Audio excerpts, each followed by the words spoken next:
बिस्मिल्लाहिर्रहमानिर्रहीम। अल्लाहुम्मा सल्लि अला मुहम्मदिन व अला आलि मुहम्मद कमा सल्लैता अला इब्राहीम व अला आलि इब्राहीम इन्नका हमीदुम मजीद।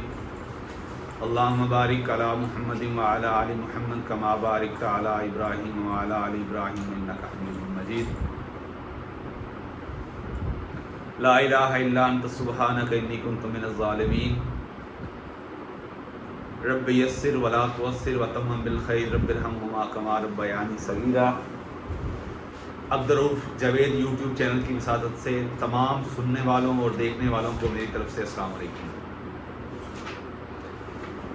जो एक्साइज इंस्पेक्टर की तैयारी के जो एस्पिरेंट्स हैं, CTD के एस्पिरेंट्स हैं और दीगर इम्तिहानात के जो इस ग्रुप में जुड़े हैं, उन सब से मेरी एक रिक्वेस्ट है कि दुरूद शरीफ मत भूलिएगा। आज जिस तरह ये एक ब्रेकिंग न्यूज़ की तरह ये खबर चली है कि CTD का जो एग्ज़ाम है वो शेड्यूल हुआ है और 11 अगस्त को उसका एग्ज़ाम है, तो इसमें CTD के जवानों के लिए मेरी ये हम्बल रिक्वेस्ट है कि इस ब्रेकिंग न्यूज़ को लेके अपने आप के लिए पैनिक क्रिएट नहीं करना। पैनिक क्रिएट करेंगे तो आप हवास बाख्ता हो जाएंगे, और जब इंसान हवास बाख्ता होता है तो फिर अपनी ज़ादे राह, अपनी मंजिल, अपना आप सारा कुछ खो देता है। तो सबसे पहले मेरी आपसे ये रिक्वेस्ट है कि आपने पैनिक नहीं होना। पैनिक वो आपको ख़त्म कर देगा, आपकी जो सारी तैयारी है उसकी डायमेंशन है वो उसको ले डूबेगा। हम अपने हवास को कायम रख के PPSC, FPSC, CSS, PMS, PCS की एक प्री रिक्विजिट है, जो सबसे बड़ी रिक्विजिट है, वो आपका नर्व टेस्ट शेक करने की कोशिश करता है, उसको हिलाता है, झंझोड़ता है। नर्व शेकिंग गेम होती है ये, असाब शिकन ये गेम होती है। जिसने अपने असाब पे काबू रखा, हवास को कायम रखा और इन दोनों चीज़ों को काबू रखते हुए अपने वसाइल के अंदर रहते हुए अपने बेहतरीन पॉसिबल एफर्ट करेगा ना जो, और साथ दुरूद शरीफ का जो मसाला लगाएगा, अपने वालिदैन को खुश रखेगा और दुरूद शरीफ का मसाला लगाएगा, तो मेरे अल्लाह की सुन्नत तब्दील नहीं होती। जो इंसान अपनी कुटिया में बैठ के अपनी भरपूर एफर्ट करता है अपने महदूद वसाइल के अंदर रहते हुए, जो ह्यूमनली पॉसिबल है, और साथ अल्लाह की मदद को तलब करता है, तो अल्लाह उसके लिमिटेड रिसोर्सेज को भी बढ़ा देता है, उसकी थोड़ी मेहनत को बरकत डाल देता है, और वो उन लोगों के मुकाबले में जो महल्लों में रहते हैं, बड़ी अच्छी अच्छी यूनिवर्सिटी से फारिग तहसील है, जो बड़ी अच्छी अच्छी अकेडमी से जो ट्यूशन ले रहे हैं, बड़े बड़े अच्छे मेंटोर से अच्छे अच्छे जो चैनल्स के थ्रू लेक्चर्स ले रहे हैं, तो एक छोटा बंदा इन सब पे हावी हो जाता है अगर दुरूद शरीफ का आपने मसाला लगाया है। तो दुरूद शरीफ और वालिदैन की खुशी ये आपके अंदर यूनिकनेस पैदा करती है, आपको मुमताज़ बनाती है, आपको मुनफरिद बनाती है। तो मेरी आपसे ये रिक्वेस्ट है कि पैनिक होने की बजाय, मैस क्रिएट करने की बजाय, मैस नहीं क्रिएट करना, अपने हवास को कायम रख के दुरूद शरीफ का सहारा लेके आगे बढ़ें। इंशाअल्लाह तमाम तर खुशियाँ और कामयाबियाँ आपका मुकद्दर ठहरेंगी। ये मैंने आज सोचा था कि आपसे ये मैं डिस्कस करूँगा, क्योंकि आज जिस तरह मैसेज मिला कि 11 तारीख को पेपर है, कोई मसला नहीं, 11 तारीख को पेपर है, आए हम इंशाअल्लाह अपने आप का एनालिसिस करेंगे। 9 तारीख को 2 दिन हम रखेंगे बीच में, 10 और 11 की रात, यानी जो इंटरवीनिंग नाइट है, शब दरमियानी है, जो 11 की और 10 की, उसमें हम इंशाल्लाह अपना कैथारसिस और एनालिसिस करेंगे हम कहाँ खड़े हैं। तब तक अपने आप को स्पीड अप करें, गियर अप करें, लेकिन कॉन्शियस होना है, टेंस नहीं होना। 2 वर्ड्स हैं, एक है कॉन्शियस, दूसरा है टेंस। जो टेंस हो गया वो हवास बाख्ता हो गया। बिस्मिल्लाहिर्रहमानिर्रहीम। 5/7/2024।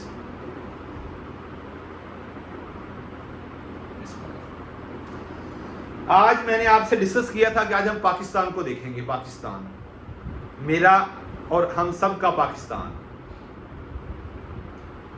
पाकिस्तान को इस तरह देखना है कि आपको पाकिस्तान की अलग बेजीम और एजी समझ आए कि ये पाकिस्तान की हकूमती मशीनरी क्या है, इसके स्टेट आर्गन्स क्या हैं, ये किस किस तरह अपने स्टेट आर्गन के ज़रिए एक आम आदमी तक ये एहसास दिलाता है कि मैं एक रियासत के तौर पर आपके ऊपर हूँ, और मेरे नुमाइंदे वो आपको हेल्प आउट करने के लिए हर मुमकिन कोशिश करेंगे। तो हम बात शुरू करते हैं। जब पाकिस्तान की बात होती है तो पाकिस्तान का नाम सबसे पहले 1933 चौधरी रहमत अली ने एक बुकलेट छापा था जिसका नाम था नाउ और नेवर। उसका नाम क्या था? नाउ और नेवर। आज हम पाकिस्तान एट ए ग्लांस की तरफ जाएंगे।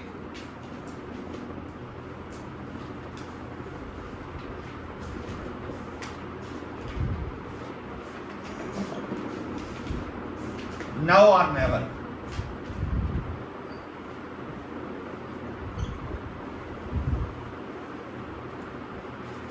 नाउ और नेवर 1933। ये दो चीजें याद रख लेनी है। यही ऑब्जेक्टिव आती है। ये बुक का एक बुकलेट है, पैम्फलेट है, जिसमें इसने जिक्र किया था कि यहां एरियाज को अगर पाकिस्तान, बलूचिस्तान, पंजाब, आज़ाद कश्मीर, ये एरियाज को सीन से सिंध अगर इनको मिला लें तो ये एक ऐसा खिता बनता है जो आगे जाके मुसलमानों की एक मुमलकत बन सकता है। चौधरी रहमत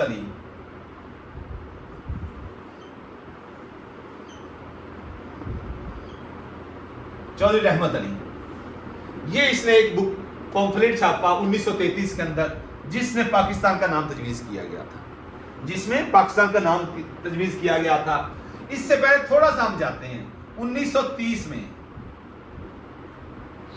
क्या होता 1930 में? अल्लामा इकबाल जब इलाहाबाद के अंदर, जी कौन सा सेशन था? कौन सा? 21वां सेशन था ऑल इंडिया मुस्लिम लीग का। 21वां सेशन कौन सा? जिसे हम सालाना इजलास कहते हैं। All India Muslim league, all India Muslim league का सालाना इजलास होता है। और ये ऑब्जेक्टिव आती है। कौन सा इजलास था? 21वां इजलास था, जिसकी सदारत किसने की थी? हाँ जी, क्यों नहीं थे बता दें।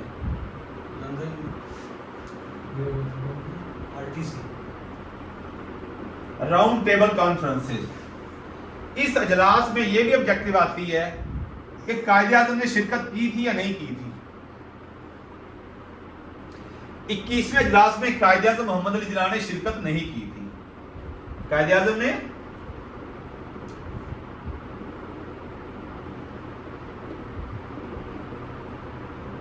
मैं उस तरफ अभी नहीं जा रहा क्योंकि ये काम स्कैटर्ड हो जाएगा। अभी हम डायरेक्ट पाकिस्तान पे आते हैं। ये जब हम प्री पार्टीशन पे जाएंगे ना फिर हम इन चीज़ों को देखेंगे। कायदे आज़म ने शिरकत नहीं की थी क्योंकि वो गोल मेज कॉन्फ्रेंस, राउंड टेबल, RTC, ये 3 हुई थी। इनमें शिरकत के लिए कहां गए हुए थे? लंदन गए हुए थे। तो कायदे आज़म ने इसमें अपना चीफ गेस्ट के तौर पर खिताब किया था और इन्होंने ख्याल पेश किया था जो आज हमें पाकिस्तान नजर आता है। इन इलाकों के ऊपर अगर हुकूमत बना दी जाए तो ये एक मुमलकत खुदादात बन सकती है। तो इसलिए हम इनको मुफक्किर पाकिस्तान कहते हैं। सबसे पहली फिक्र मुफक्किर पाकिस्तान।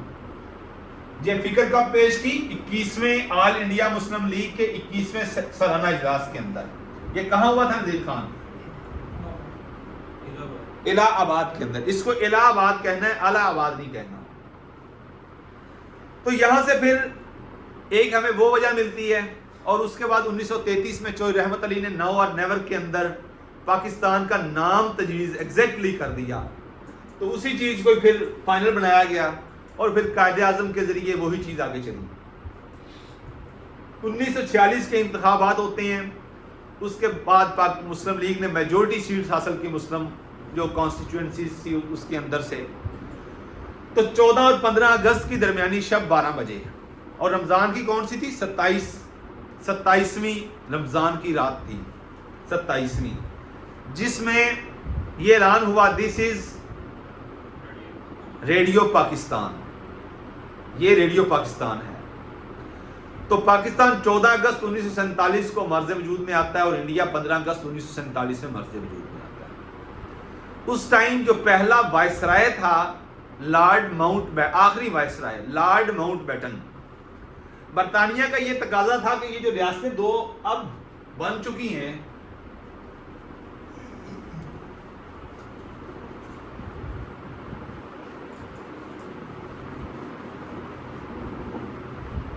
जो दो रियासतें बन चुकी हैं, इनको डोमिनियन का स्टेटस दे दिया जाए। डोमिनियन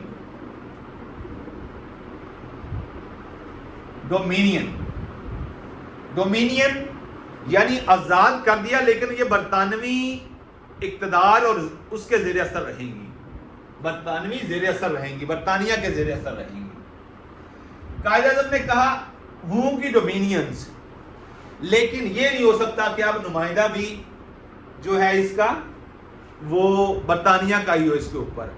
इस चीज पे इख्तलाफ हुआ। अल्टीमेटली बरतानिया को घुटने टेकने पर मजबूर किया कायद-ए-आज़म ने, और कायद-ए-आज़म ने फिर लॉर्ड माउंटबेटन की जगह खुद गवर्नर जनरल बने थे, पहले गवर्नर जनरल। जबकि इंडिया का जो पहला गवर्नर जनरल था या जो वायसराय था, आखिरी वायसराय लॉर्ड माउंटबेटन, वो उनका पहला गवर्नर जनरल बना। उन्होंने उस चीज को एक्सेप्ट कर लिया और इस चीज का उन्होंने फायदा भी उठाया। जो बाउंड्री कमीशन बनते हैं, कश्मीर की आगे तकसीम होती है, वहां पे सारा जो फसाद बर्पा होते हैं, उसमें इस फैक्टर का बहुत बड़ा रोल था। तो पाकिस्तान का पहला गवर्नर जनरल। अब यहां पे हमें दो चीजें नजर आती हैं। 1935 का एक्ट नजर आता है हमें, government of India act, government of India act 1935। ये है 1935 का एक्ट, लेकिन ये एनफोर्स 1937 में होता है। मुझे पता है इसके कितने आर्टिकल्स हैं। ये एनफोर्स्ड, ये ऑब्जेक्टिव आई है, मैंने खुद अटेम्प्ट की है। एनफोर्स्ड, नाफिजुल अमल, ये 1937 में नाफिजुल अमल होता है। ये ऑब्जेक्टिव याद रखिएगा। जो 1937 में भी इलेक्शन हुए, जिसमें कांग्रेस ने अपनी मिनिस्ट्रीज बनाई। उसके बाद 1946 के जो इंतखाबात होते हैं वो भी इसी एक्ट के थ्रू होते हैं, और इसी एक्ट को ही जब पहली कैबिनेट बनती है, कॉन्स्टिट्यूटेड असेंबली बनती है, तो यही एक्ट जो है यही नाफिज किया जाता है। उसके बाद फिर जब हुकूमतें बनती हैं, तो हुकूमतों का स्टेटस इन्होंने डोमिनियन स्टेटस को रख दिया। तो पहला एक तो होगा गवर्नर जनरल,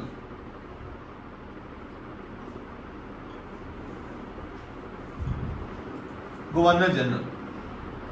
ये गवर्नर जनरल, इसी पे बरतानिया ने कहा कि हमारा गवर्नर जनरल होगा, लेकिन कायद-ए-आज़म इस चीज पे अड़ गए कि नहीं, अगर आजादी है तो फिर आजादी होनी चाहिए। तो फिर पहला गवर्नर जनरल कायद-ए-आज़म बने,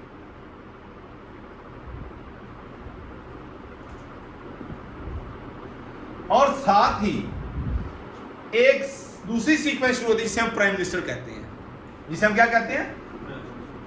प्राइम मिनिस्टर। ये डोमिनियन जो सेटअप है उसके अंदर रहते हुए प्राइम मिनिस्टर भी हमारा होगा और गवर्नर जनरल भी हमारा होगा। ये दो सेटअप चलते हैं। अब एक और चीज समझ लें, ये गवर्नर जनरल क्या है बेसिकली? ये गवर्नर जनरल बेसिकली शैडो है, शैडो ऑफ ब्रिटिश मोनार्क। जो बरतानवी किंग है, बादशाह है,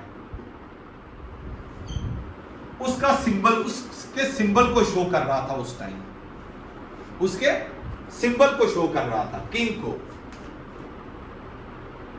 क्योंकि बरतानिया के अंदर उनके कॉन्स्टिट्यूशन में जो किंग को बड़ी इंपॉर्टेंस दी जाती है, बादशाह को बड़ी इंपॉर्टेंस दी जाती है। तो ये गवर्नर जनरल बेसिकली किसको रिप्रेजेंट करता था? ये किंग को रिप्रेजेंट करता था। और इसकी जो हैसियत है बरतानवी कॉन्स्टिट्यूशन के अंदर, जो किंग की हैसियत है वो एक सिंबॉलिक है, सिंबॉलिक। इसको एक और कहते हैं सेरिमोनियल। ये ऑब्जेक्टिव में ये वर्ड आपको मिलेगा पास्ट पेपर में। नजीर खान, हमारा जो प्रेसिडेंट है प्रेसिडेंट, जब गवर्नर जनरल को खत्म किया गया 1956, पहला हमारा कॉन्स्टिट्यूशन आता है 1956 के अंदर। 1956 के अंदर जब इसको गवर्नर जनरल को खत्म किया गया तो किससे अबॉलिश किया गया? प्रेसिडेंट से। ये खत्म होता है तो फिर ये जो शेडो ऑफ ब्रिटिश मोनार्क या ब्रिटिश किंग है किसके पास आ जाता है? प्रेसिडेंट के पास आ जाता है। प्रेसिडेंट, और इसी की ही जो नुमाइंदगी होती है प्रोविंशियल लेवल पे वो गवर्नर्स की होती है, गवर्नर्स की होती है। इसलिए कहते हैं कि जो गवर्नर का टाइम पीरियड है वो किसके ताबे होता है? At the sweet will of president, at the sweet will of president. ये है कॉन्सेप्ट बेसिकली। और इसी हमारे प्रेसिडेंट की जो हैसियत होती है वो क्या होती है? सिंबॉलिक और सेरिमोनियल। किस चीज को एक्सप्रेस कर रहा होता है? ये आपकी फेडरेशन की सिंबल होता है, फेडरेशन। जिस तरह ये किंग है, ये देखो ना वहां पे बरतानवी निजाम के अंदर जो उनका प्राइम मिनिस्टर है, हमारा कॉन्स्टिट्यूशन बेसिकली बरतानवी निजाम की ही अक्कासी है। जहां जहां ये कॉलोनीज रही हैं, बरतानिया की कॉलोनीज, क्या कहते हैं इन्हें? कॉलोनीज। कॉलोनीज उस खिते को कहते हैं जहां पे बरतानिया ने हुकूमत की। बरतानिया का इक़्तिदार इतना लंबा था, इतना बड़ा था किसी टाइम में, कहते हैं कि सूरज तुलू तो हो जाता है बरतानवी सल्तनत से, लेकिन गुरूब नहीं होता।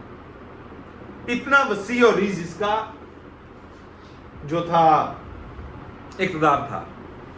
तो यही जो कॉलोनीज रही हैं, इनके अंदर फिर आज भी हमें इनके बाकियात नजर आती हैं बरतानवी निजाम की। किस शक्ल में? कॉन्स्टिट्यूशन की शक्ल में। जिस तरह बरतानिया का कॉन्स्टिट्यूशन है, बरतानवी कॉन्स्टिट्यूशन की एक बड़ी इंपॉर्टेंट ऑब्जेक्टिव मेरे माइंड में आई है, unwritten constitution of the world. क्या कहते हैं? Unwritten constitution of the world. किस कंट्री का? बरतानिया का है अनरिटन कॉन्स्टिट्यूशन।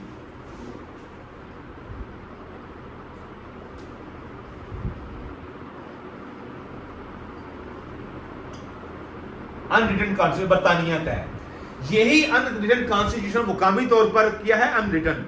वहां के जो कस्टम्स हैं, वहां की जो ट्रेडिशंस हैं, वो इतने सालों से नाफिजुल अमल है, राइजुल वक्त है, कि उन्होंने इसको इतना दर्जा दे दिया कि उनके लिए वो कानून बन गया है। इसलिए कहते हैं कि इनका फॉर्मल कोई रिटन कॉन्स्टिट्यूशन नहीं है, अनरिटन कॉन्स्टिट्यूशन है।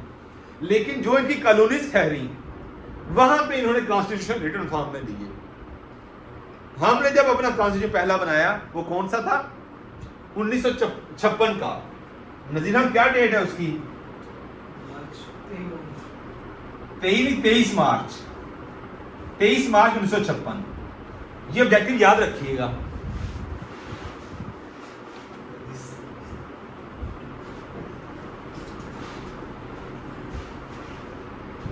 मार्च 1956।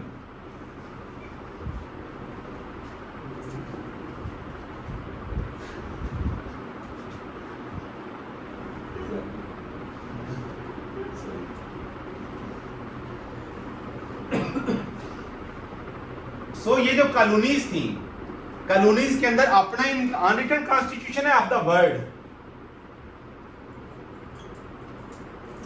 और बाकी ममालिक के अंदर रिटन कॉन्स्टिट्यूशन दिया। हमें नजर आएगा ये जो प्राइम मिनिस्टर है, actual head of the state, ये प्राइम मिनिस्टर है, actual head of the state. सारी एग्जीक्यूटिव अथॉरिटी इसके पास है, और इनका जो किंग है वो क्या है? Just symbolic. ऐसे ही हमारे पास है, सारी एग्जीक्यूटिव अथॉरिटी किसके पास है? हमारी प्राइम मिनिस्टर के पास है। और जो प्रेसिडेंट है इसी की अक्कासी करते हुए, किंग की अक्कासी करते हुए प्रेसिडेंट एक सिंबॉलिक हैसियत है। और दूसरा वर्ड मैंने क्या लिखा है? सेरिमोनियल। इसकी एक सेरिमोनियल सी हैसियत है, इसके अलावा कुछ नहीं है, इसके अलावा कुछ नहीं है। सो ये एक कॉन्सेप्ट है कि प्राइम मिनिस्टर, गवर्नर जनरल और प्रेसिडेंट, इनका क्या डिफरेंस नजर आएगा आपको? आगे हम बढ़ते हैं। अब ये कॉन्सेप्ट क्लियर हो गया कि ये किस किस तरह साथ साथ चलेंगे। बुनियादी तौर पर ये याद रखिए, प्रेसिडेंट जो है वो सेरिमोनियल हेड है, इसके अलावा कुछ नहीं है।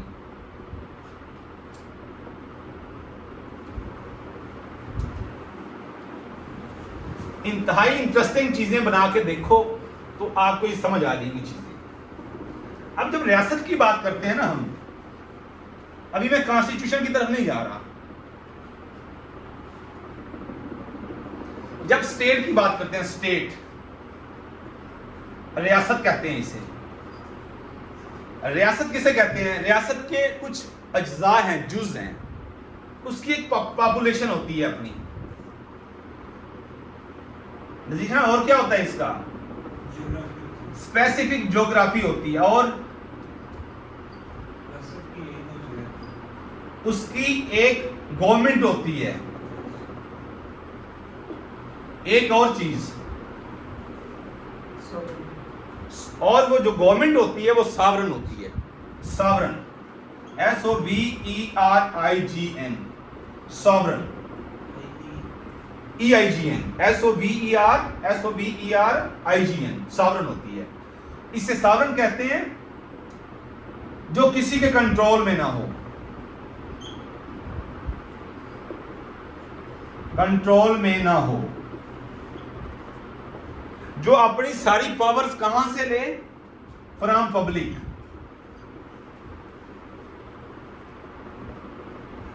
पब्लिक सारी पावर्स का मुंबा हो, सोर्स हो, ये होती है सॉवरन। ये होती है स्टेट। ये स्टेट के एलिमेंट्स हैं, ये याद रखिए, ये एलिमेंट्स हैं ये स्टेट के। ये ऑब्जेक्टिव आ जाती है। इसकी पॉपुलेशन होती है, स्पेसिफिक ज्योग्राफी होती है, सॉवरन गवर्नमेंट होती है। ये चीज याद रखिएगा मेरे अजीज। रियासत क्लियर हो गया? रियासत। अब हम रियासत के ऑर्गन्स की तरफ आते हैं। बड़ी इंपॉर्टेंट ऑब्जेक्टिव थी। पहले मैंने उसके एलिमेंट्स बताए थे, इंग्रेडिएंट्स बताए थे, अज्जा बताए थे, जुज बताए थे रियासत के। State, geography, specific geography.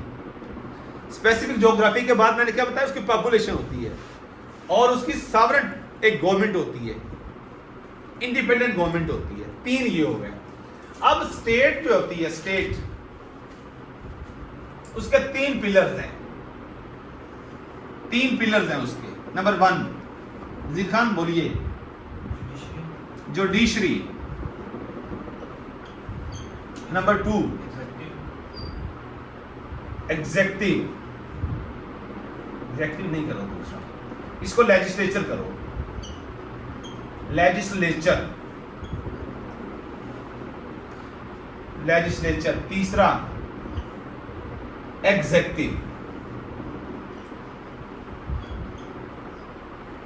ये तीन इसके पिलर्स हैं, स्टेट पिलर्स।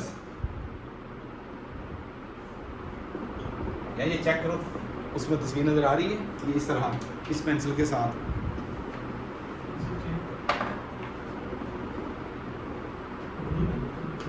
अच्छा जी, ये रियासत के तीन पिलर्स हैं। ये ऑब्जेक्टिव आएगी आपको, और आपने इसमें उलझन पैदा नहीं करनी। ये स्टेट के तीन पिलर्स हैं। जुडिशरी को हम कहते हैं अदलिया, लेजिस्लेचर को हम कहते हैं मुकन्ना, जो कानून साजी करती है, और एग्जेक्टिव को हम कहते हैं इंतजामिया।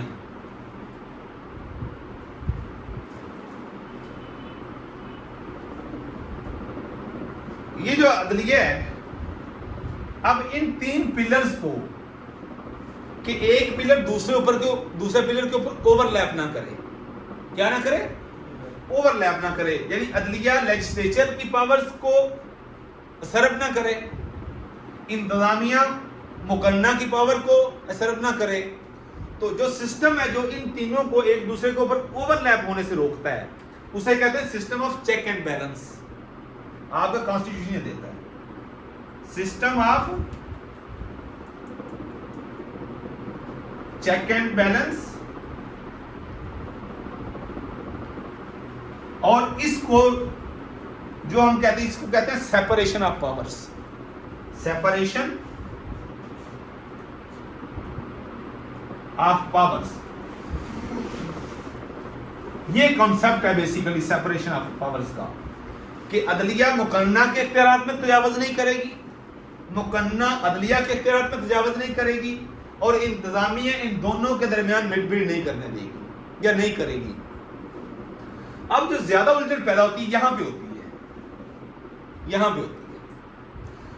अदलिया का बुनियादी काम है कि to interpret the constitution, constitution की इंटरप्रिटेशन, तशरीह, टू इंटरप्रेट, इंटरप्रेट। अब जब मैंने कॉन्स्टिट्यूशन की बात की थी, आगे ना कॉन्स्टिट्यूशन का लफ्ज, टू इंटरप्रेट द कॉन्स्टिट्यूशन।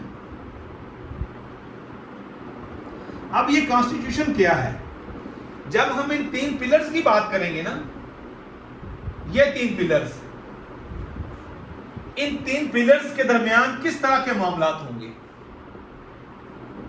ये किस हद तक एक दूसरे के मामलात में इंटरफेयर करेंगे, इनकी हदूदों कयूद क्या है, जिसे हम सेपरेशन ऑफ पावर्स कहते हैं। यहां से पावर्स फूटती हैं, ये मुंबा है, इसकी इतनी, इसकी इतनी, इसकी इतनी है।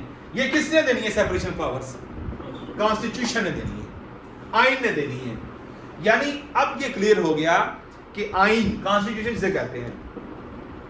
कॉन्स्टिट्यूशन एक ऐसा सेक्रेड वर्ड मैंने यूज किया, सेक्रेड, SACRED, सेक्रेड। कॉन्स्टिट्यूशन एक ऐसा सेक्रेड डॉक्यूमेंट है, मुकद्दस कहते हैं इसे, मुकद्दस। कॉन्स्टिट्यूशन एक ऐसा मुकद्दस डॉक्यूमेंट है which regulates the affairs between 3 pillars of the state. It has nothing to do with the affairs of man to man. एक आदमी के दूसरे आदमी के साथ, एक सिटीजन के दूसरे सिटीजन के साथ ताल्लुकात किस तरह होंगे, कॉन्स्टिट्यूशन को इससे कोई कंसर्न नहीं। इट हैज टू डू किससे? with 3 pillars of state. How to regulate the functions of 3 pillars of state.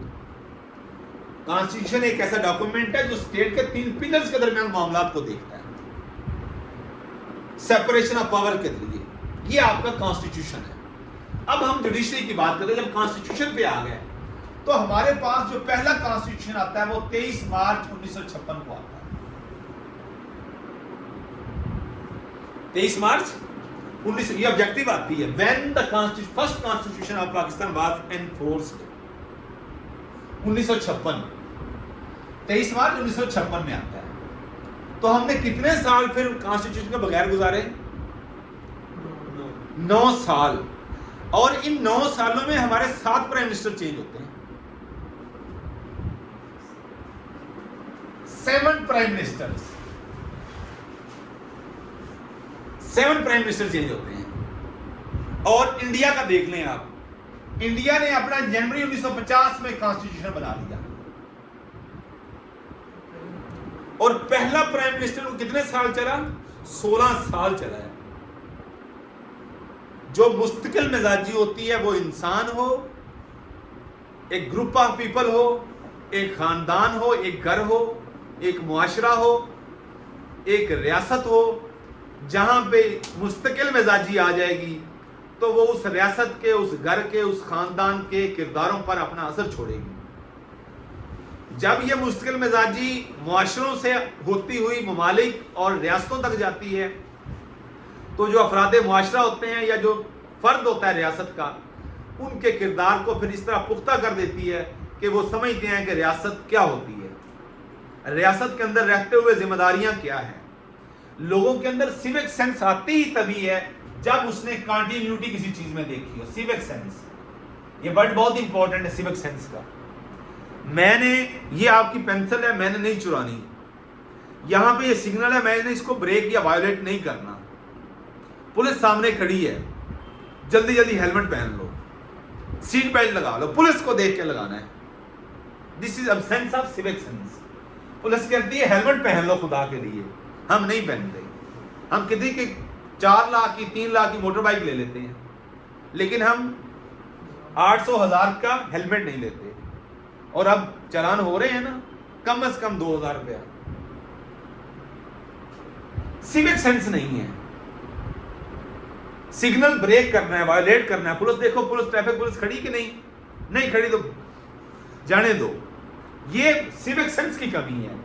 तो क्यों आए भाई? आपका मुल्क कितने साल कॉन्स्टिट्यूशन के बगैर रहा है? अब आ जाए इन 7 सालों में आपका कौन कौन सा, ये प्राइम मिनिस्टर जो मैंने बनाया था वो किधर चला गया, डिलीट कर दिया।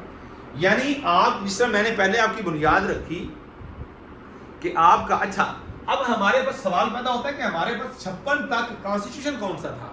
जी खान, 1935 के एक्ट को ही मॉडिफाई करके हमने उसे अप्लाई किया अपने सिस्टम के लिए, और फिर हम पहला कॉन्स्टिट्यूशन बनाने में कब कामयाब होते हैं? 23 मार्च 1956 को। उस टाइम हमारे कितने प्राइम मिनिस्टर चेंज होते हैं लिख लेंगे। और गवर्नर जनरल का मैंने बता दिया कॉन्सेप्ट क्या है। तरतीब ठीक है?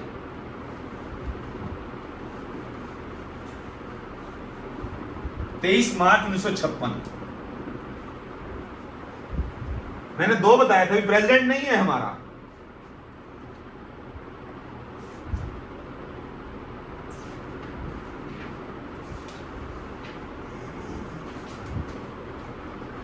ये है आपका पहला कॉन्स्टिट्यूशन, फर्स्ट कॉन्स्टिट्यूशन।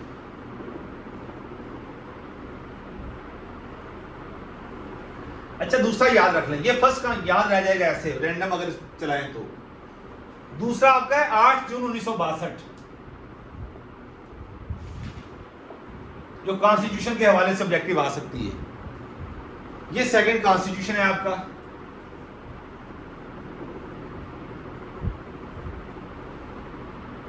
ये अब थर्ड कॉन्स्टिट्यूशन आपका,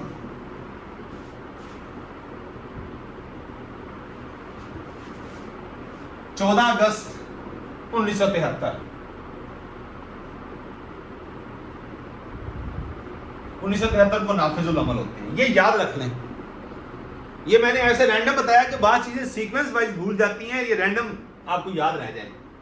23 मार्च, 8 जून, पहले मार्च का महीना आता है फिर जून का आता है।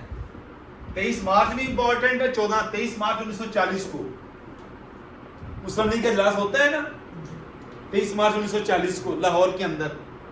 23 मार्च 1940 यहां पे क्या पेश होती है? करारदाद लाहौर, जिसे हम बाद में करारदाद पाकिस्तान कहते हैं। 23 मार्च 1940 को, ये 23 मार्च याद रख लें। मार्च के बाद जून आता है और जून के बाद अगस्त आता है। 14 अगस्त भी इंपॉर्टेंट है और 23 मार्च भी इंपॉर्टेंट है। अब याद रखें एक और चीज, इसके टोटल आर्टिकल्स कितने हैं? इधर मैं कहता हूं इसके हैं 280 टोटल आर्टिकल। इसके जो सेक्शन नहीं है, इसके आर्टिकल हैं। आइन के आर्टिकल होते हैं, आर्टिकल्स। ये ऑब्जेक्टिव आ जाती है, 280 हैं। अब 280 जो जमा करते हैं ना, 50 और 30 को जब जमा करें ना तो 80 बनता है। जी नज़ीर खान, किसके हैं 50 और किसके हैं 30? 30 है जी, 62 के 50। 1962 250, 1956 के 230 और ये 280, 50 और 30 80 हो गए। ये याद रख लें, चीजें याद रखने वाली। ऑब्जेक्टिव है, टोटली ऑब्जेक्टिव है।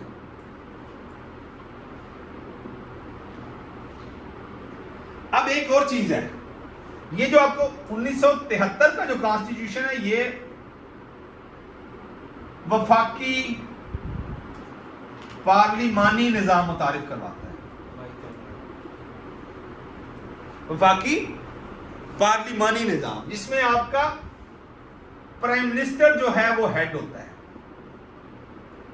चीफ एग्जीक्यूटिव पावर्स किसके पास होती हैं? प्राइम मिनिस्टर के पास। हेड ऑफ स्टेट भी यही होता है इसमें। और 23 मार्च 1956 और 1973 दोनों सेम है जी। जबकि 1962 का जो आइन है ये सदारती निजाम मुतारिफ करवाता है, जिस तरह अमेरिका का निजाम है।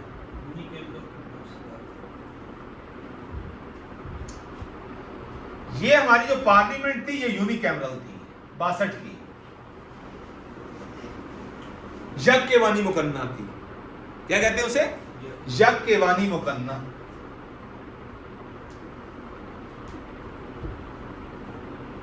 यक के बानी मुकन्ना, और ये 1956 की बाई कैमरल, 2 एवानी मुकन्ना। जी ये इसकी है यार, जो आपका 1973 का है ना, वही आपको बाई कैमरल पार्लियामेंट मुतारिफ करवाता है, जबकि जो आपका 1956 और 1962 का दोनों यूनिकैमरल पार्लियामेंट आपको मुतारिफ करवाते हैं। ये बड़ी इंपॉर्टेंट ऑब्जेक्टिव थी, 4 5 चीजें याद नहीं रहती है, मुद्दों बाद याद होती हैं ये चीजें, लेकिन आपको याद हो जानी चाहिए। 280 जरा दोबारा देखो, 62 के आर्टिकल्स उठो, चेक करो। हाँ जी जल्दी कर लो। 56 23 मार्च 1956, 8 जून 1962, 8 जून 1962 और 14 अगस्त 1973। जी सही, ओके। 230 250 280, 14 अगस्त थर्ड कॉन्स्टिट्यूशन 1973 का, सेकेंड 1962 का 8 जून, और ये 23 मार्च 1956। ये चीजें, और ये दोनों यूनिकैमरल और वाहिद आपका 14 अगस्त 1973 का जो आइन है वो वफाकी पार्लियामेंट निजाम मुतारिफ करवाता है। दोनों के वफाकी हैं, पार्लिमानी निजाम है।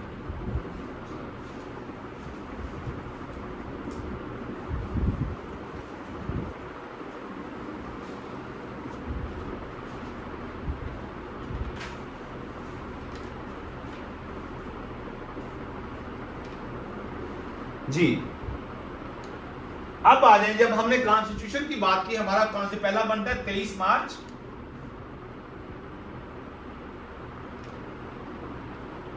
1956, ये हमारा बनता है पहला कॉन्स्टिट्यूशन। अब इन 7 सालों में 14 अगस्त 1947 से लेकर 9 सालों में ये आपके 9 इयर्स बनते हैं, 9 साल। इसमें 2 चीजें आपने तरतीब से याद कर लेनी है, गवर्नर जनरल और साथ आपके प्राइम मिनिस्टर। इस साइड पे रख लें प्राइम मिनिस्टर, और इस साइड पे गवर्नर जनरल। याद है जी, बोलें। प्राइम मिनिस्टर जी, पहला प्राइम मिनिस्टर बोले लियाकत अली खान।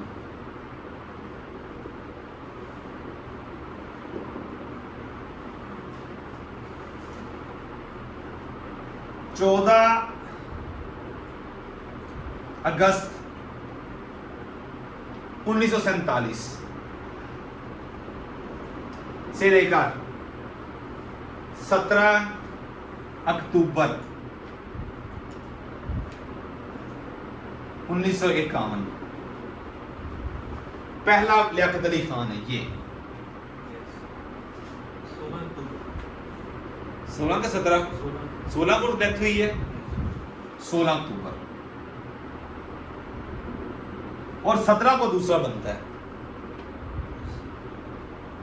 17/10/1951 टू 17 अप्रैल 17/4/1953। दूसरा आपका ख्वाजा नाजमुद्दीन,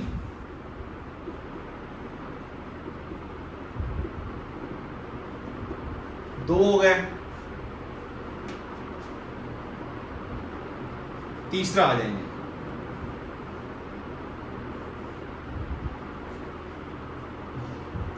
मोहम्मद अली बोगरा जी, बोले।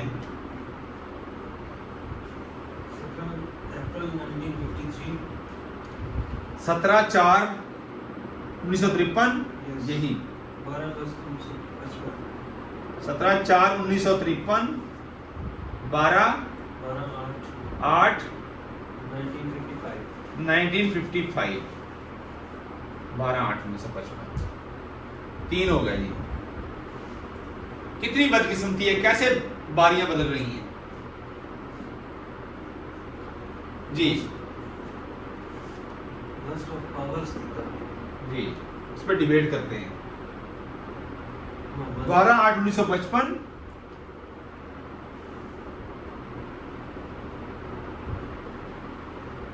12/9/1956,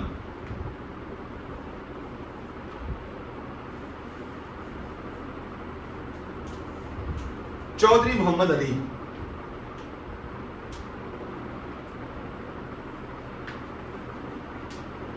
5,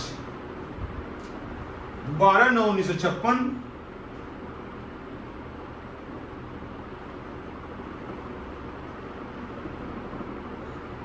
17/10/1957, 17/10/1957, हुसैन शहीद सोरवर्दी,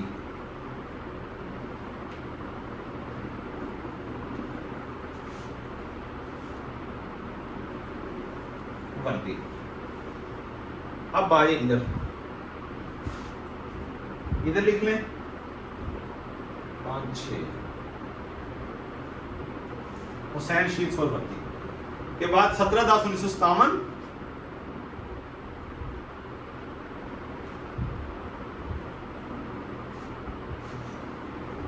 16/12/1957,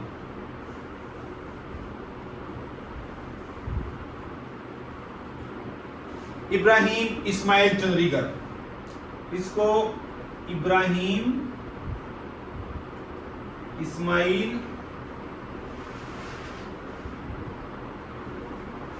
चंद्रीगर, उनको ज्वाइन कर लिए थे, ऐड कर लिए थे जवानों को जो नए आए थे, वो है ना सेशन में अब।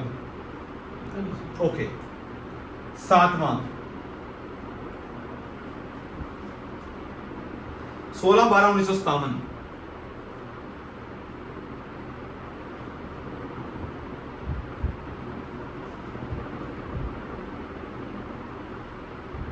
से ऑनवर्ड जब कब तक चलता है ये? हाँ जी सरफरोज खान नून, 16/7/1952, हाँ 16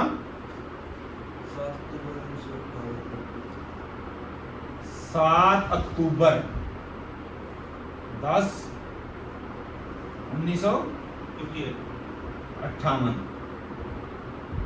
जब मार्शल लॉ लगता है, ऐसे ही है। सर फिरोज खान नून जी 7 अक्टूबर को मार्शल लगता है, पहला मार्शल लॉ। अब गवर्नर जनरल की तरफ आ जाए एक दफा, फिर हम इस पर डिबेट करते हैं। पहला गवर्नर जनरल कायदे आज़म मोहम्मद अली जिन्ना, मोहम्मद अली जिन्ना कब है? 14 अगस्त 1947। कब तक? हाँ जी 11 सितंबर, 8 अगस्त सितंबर, 11/9/1948। दूसरा जी ख्वाजा नाज़मुद्दीन, 14/9/1948, 14/9 है ख्वाजा नाज़मुद्दीन,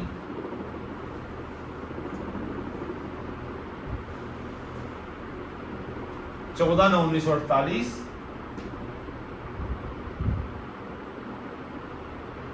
से 16/10/1951, 16/10/1951। तीसरा, ये हमें सिर्फ इन 7 को ही देखना है ऐसे, बाकी हम शॉर्ट मारेंगे, भुट्टो देख लेंगे उसमें, बाकी आखिरी देख लेंगे। मलिक गुलाम मोहम्मद,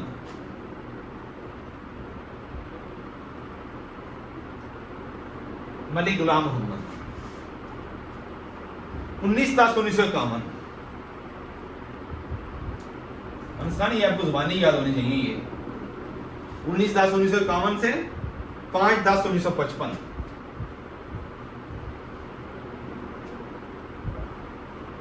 और चौथा सिकंदर मिर्जा, मेजर जनरल सिकंदर मिर्जा।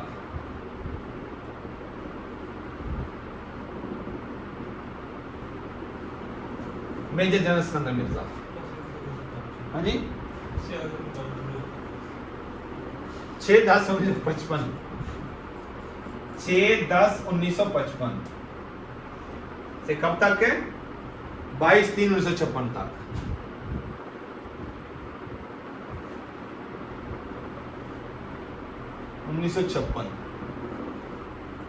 ये 22/3/1956 के बाद 23/3/1956 को हमारा पहला कॉन्स्टिट्यूशन आता है, और फिर ये जो गवर्नर जनरल है इसको हम प्रेसिडेंट बना देते हैं। क्या बना देते हैं? प्रेसिडेंट बना देते हैं।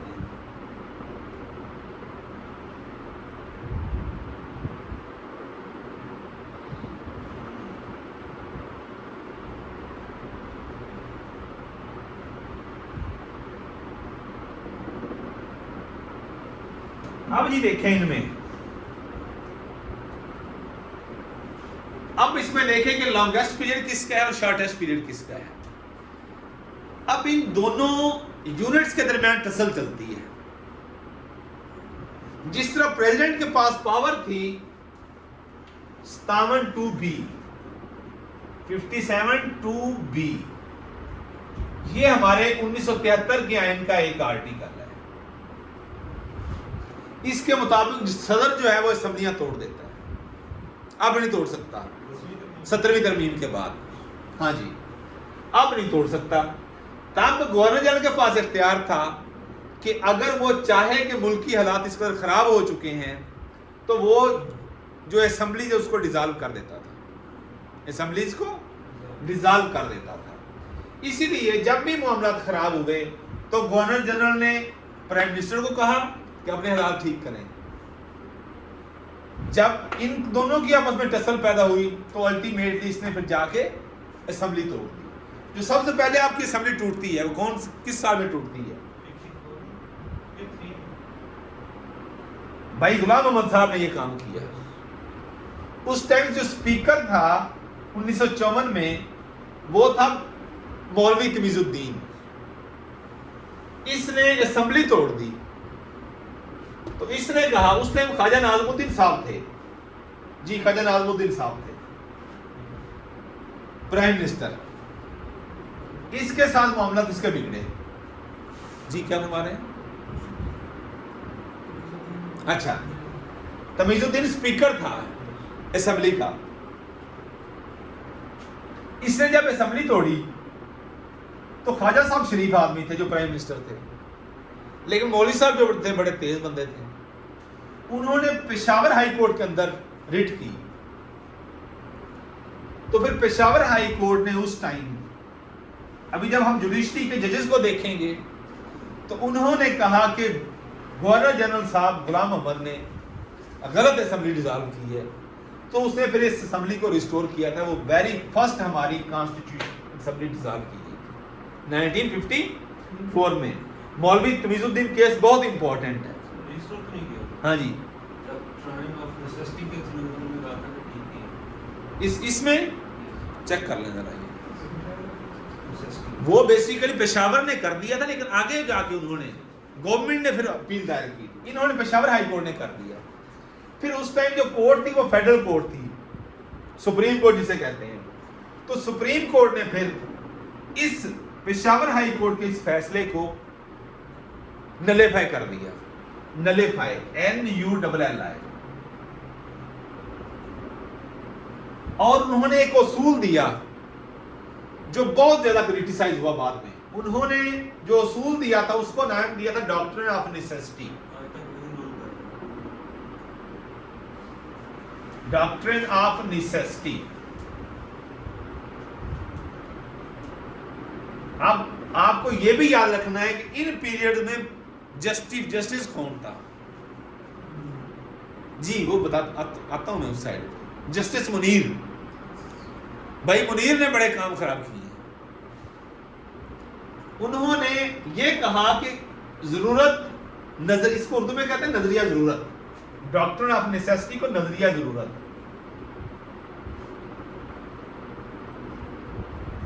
इन्होंने कहा कि अगर मुल्की हालात इस चीज का तकाजा करें तो गवर्नर जनरल हक में जाने में वो असेंबली को डिसॉल्व कर सकता है, जिस वजह से अल्टीमेटली वो फिर असेंबली डिसॉल्व हुई। तो वो एक स्याह धब्बा है हमारी जुडिशरी के ऊपर। जब भी हमारे मार्शल लॉज लगे हैं, मार्शल लॉज कब लगते हैं ये भी मैं आपको बताता हूं, कब कब लगे हैं और कब कब हमारा प्राइम मिनिस्टर इन पावर नहीं रहा और कब कब रहा है। तो उस टाइम वो under the umbrella of military था और कब कब वो इंडिपेंडेंट प्राइम मिनिस्टर रहा है, ये भी अभी आपसे डिस्कस करता हूं। तो ये था अल्टीमेटली। अब अगले मलिक गुलाम मोहम्मद साहब के पास आते हैं, मेजर जनरल गुलाम सिकंदर मिर्जा। इनके मामला भी बिगड़ते हैं कि चौधरी मोहम्मद अली के साथ, इसके साथ मामला इसके बिगड़ते हैं।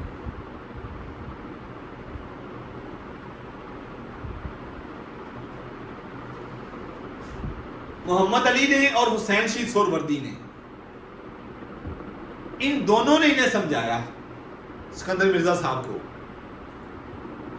कि हालात बड़े खराब हो रहे हैं, मुल्क के अंदर पॉलिटिकल क्राइसिस है, जो रिलीजियस पार्टीज हैं वो अपनी एक अलग की मस्जिद बनाए खड़ी हैं, यूनिटी खतरे में है। बांग्लादेश, जो उस टाइम बांग्लादेश नहीं बना था जिसे हम ईस्ट पाकिस्तान कहते थे, वहां पे हालात बिगड़ रहे थे। तो इन्होंने कहा कि आप अपने मामला ठीक करें, सिकंदर मिर्जा गवर्नर जनरल को कहा। तो इसने इनकी बात मानने की बजाय इसने किससे रुजू किया? अयूब खान से किया, जो उस टाइम मार्शल, क्या कहते हैं उसे, फील्ड मार्शल, उस टाइम फील्ड मार्शल था अयूब खान। तो उसको उन्होंने कहा कि आप पावर को टेक कर लें। तो अल्टीमेटली फिर 23 मार्च 1956 को सबसे पहले फिर इसने टॉपल किया इसको, इसी की हुकूमत को इसने गिरा दिया। 23 मार्च 1900, ये अपना क्या डेट बनती है, 7 1958 को। ये फिरोज खान नून और आई चंडीगढ़, इन दोनों ने भी ये कहा था कि अपने हालात को कंट्रोल करें। किसको कहा था? इसको कहा था। तो इसने इनके एडवाइस पर अमल करने की बजाय इसने किसकी तरफ रुजू किया? फील्ड मार्शल साहब की तरफ रुजू किया, जो पहले ही झांक रहे थे पावर कॉरिडोर्स की तरफ, जिन्होंने कहा ठीक है पहले आप साइड पे हो जाए। तो 8 अक्टूबर 1958 को उन्होंने इक़्तिदार पर कब्जा कर लिया और बदकिस्मती से पहला मार्शल लॉ नाफिजुल अमल होता है, पहला मार्शल लॉ नाफिजुल अमल होता है। अब एक तो ये होगी चीज, ये हल्की सी स्टोरी है। अब इसमें जो ऑब्जेक्टिव्स आती हैं, वो ऑब्जेक्टिव आती हैं कि लॉन्गेस्ट पीरियड किसका है और शॉर्टेस्ट पीरियड कौन सा है बतौर प्राइम मिनिस्टर और बतौर गवर्नर जनरल। इन 9 सालों में जो 7 हमारे प्राइम मिनिस्टर चेंज होते हैं और जो हमारे 4 गवर्नर जनरल है, कितने गवर्नर जनरल है? 4। इनमें से शॉर्टेस्ट किसका है? नजीर खान, सिकंदर मिर्जा का शॉर्टेस्ट टाइम पीरियड है और लॉन्गेस्ट मलिक गुलाम मोहम्मद। ये नोट कर लें आप, मलिक गुलाम मोहम्मद का लॉन्गेस्ट टाइम पीरियड है as governor general, longest time period, ये भूलना नहीं चाहिए आपको। मलिक गुलाम मोहम्मद 19/10/1951 से लेकर 5/10/1955 तक, ये भी 10वां महीना, ये तकरीबन 4 साल बनते हैं इसके। कितने साल बनते हैं? 19 और 5 14 दिन कम, 4 साल बनते हैं इसके। लॉन्गेस्ट पीरियड जी नजीर खान, शॉर्टेस्ट पीरियड किसका है? सिकंदर मिर्जा का शॉर्टेस्ट पीरियड है as governor general.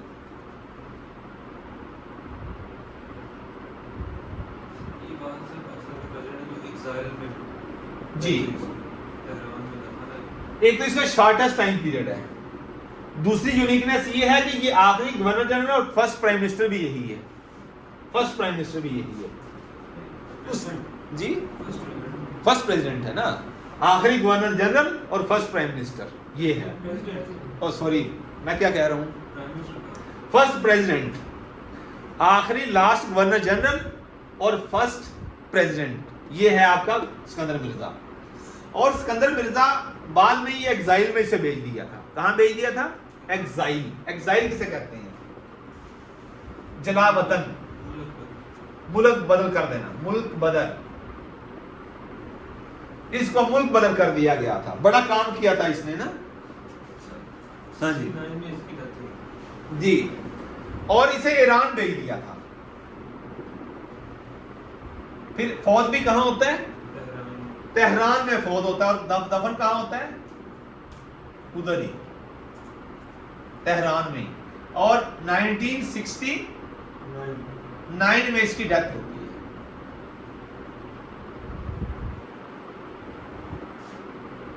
Longest time period भी आ गया और शॉर्टेस्ट टाइम पीरियड भी आ गया। बाद का तो आ जाता है कि दूसरा आपका गवर्नर जनरल कौन है। ये सीक्वेंस नहीं भूलनी है आपने। फर्स्ट ये है मोहम्मद अली जिन्ना और उसके बाद ख्वाजा नाज़मुद्दीन है। और यही ख्वाजा नाज़मुद्दीन आपका दूसरा प्राइम मिनिस्टर भी बना 1951 से 1953 तक। ये था पहला, मोहम्मद अली जिन्ना पहला और ख्वाजा नाज़मुद्दीन दूसरा। अब सिर्फ वाहिद आपका एक गवर्नर जनरल है। ये भी ऑब्जेक्टिव मैंने दिखा नहीं, क्या बोला मैं कहने लगा हूं, ये आपका वाहिद गवर्नर जनरल है जो प्राइम मिनिस्टर भी बना। चारों में से और कोई आपका गवर्नर जनरल नहीं है जो प्राइम मिनिस्टर बना हो। लिख लो बेटा, ख्वाजा नाज़मुद्दीन वाहिद आपका प्राइम मिनिस्टर है और गवर्नर जनरल है जो आपका प्राइम मिनिस्टर ही बनता है। ये दूसरा गवर्नर जनरल है 14/9/1948 से 16/10/1951 तक।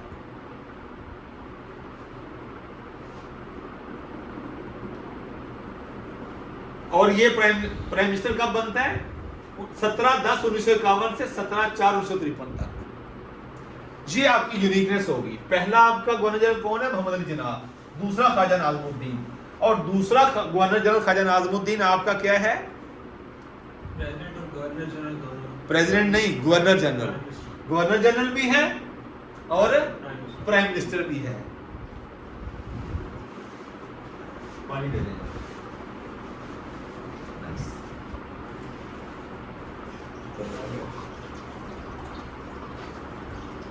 जी अब आ जाएं जी प्राइम मिनिस्टर की तरफ।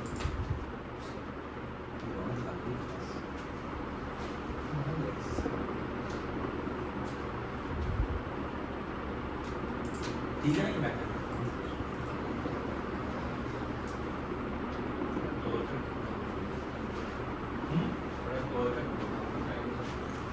कोई गल नहीं, चंगा खा लो, थोड़ा खा लो। अच्छा ये सारी चीजें होगी आपकी गवर्नर जनरल की। अब आ जाए प्राइम मिनिस्टर। 7 प्राइम मिनिस्टर हैं जो पहले मार्शल लॉ तक तब्दील होते हैं 9 सालों के अंदर। कितने सालों के अंदर? 9 सालों के अंदर। अब एक और चीज, आपका कौन सा प्राइम मिनिस्टर है जो गवर्नर जनरल भी रहा है? ख्वाजा नाज़मुद्दीन। ये होगी ऑब्जेक्टिव।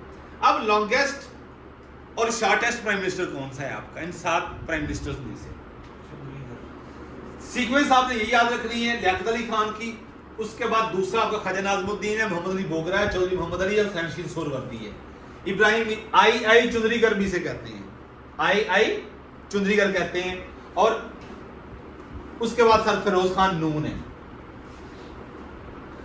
ये ऑब्जेक्टिव आ जाती है कि किस प्राइम मिनिस्टर को हटाकर अयूब खान ने मार्शल लॉ लगाया था। ये भी एक ऑब्जेक्टिव आई और वो आपका सरफरोज खान नून है। 7वां प्राइम मिनिस्टर था आपका जिसको अयूब खान ने हटाकर टॉपल करके TOPPLE टॉपल करके हटाकर मार्शल लॉ लगाया था। ये सरफरोज खान नून था। अब आ जाता है शॉर्टेस्ट पीरियड किस प्राइम मिनिस्टर का है? इब्राहिम, यही है ना खान जी, आई चुंदरीगर। ये 17/10/1957 से 16/12/1957 तक रहता है। ये कितने दिन बनते हैं? 55 दिन। बहुत इंपॉर्टेंट ऑब्जेक्टिव है ये। इब्राहिम इस्माइल चुंदरीकर, ये आपका सिर्फ 55 दिन प्राइम मिनिस्टर बनता है। Shortest tenure as prime minister अभी तक इसका है, इब्राहिम इस्माइल चुंदरीकर का। ये होगी ऑब्जेक्टिव। और longest tenure of as prime minister किसका है इनमें से? लियाकत अली खान। लॉन्गेस्ट टेन्योर इसका है। अब इनमें एक और यूनिकनेस है। मोहम्मद अली बोगरा ने बोगरा फार्मूला पेश किया था। बोगरा फार्मूला, ये इसने फार्मूला दिया था, उसको तो बी फार्मूला कहते हैं। जिन्होंने कब पेश किया था? चेक करें। मोहम्मद अली बोगरा ने बोगरा फार्मूला पेश किया था। ये होगी एक चीज।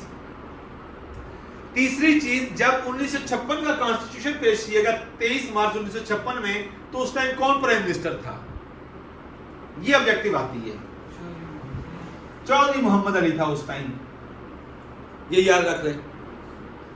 इसकी यूनिकनेस ये हो गई कि ये दूसरा प्राइम मिनिस्टर है और ये वो वाहिद प्राइम मिनिस्टर है जो गवर्नर जनरल भी रहा। इसकी यूनिकनेस ये हो गई। इसकी यूनिकनेस ये हो गई कि ये पहला प्राइम मिनिस्टर था।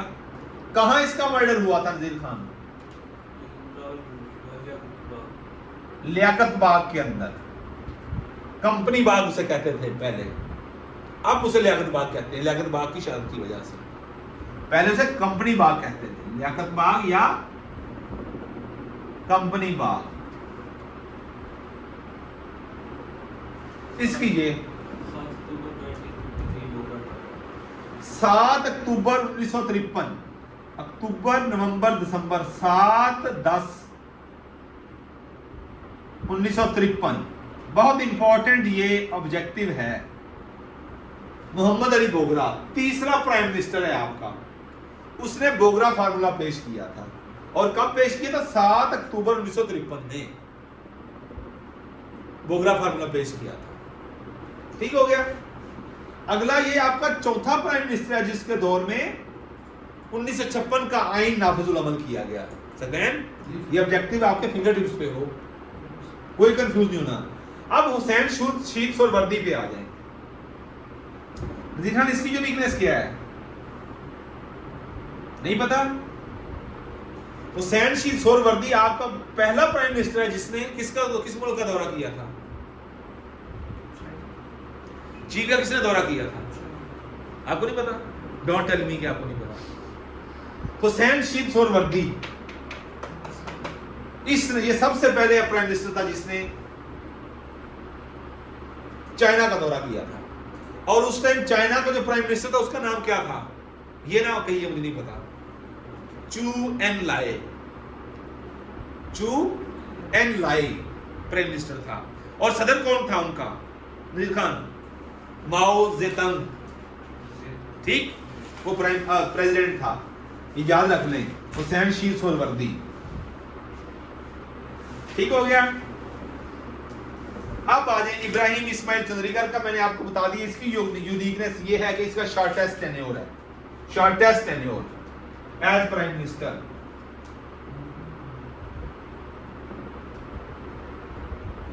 शॉर्टेस्ट सिर्फ 55 दिन है ये।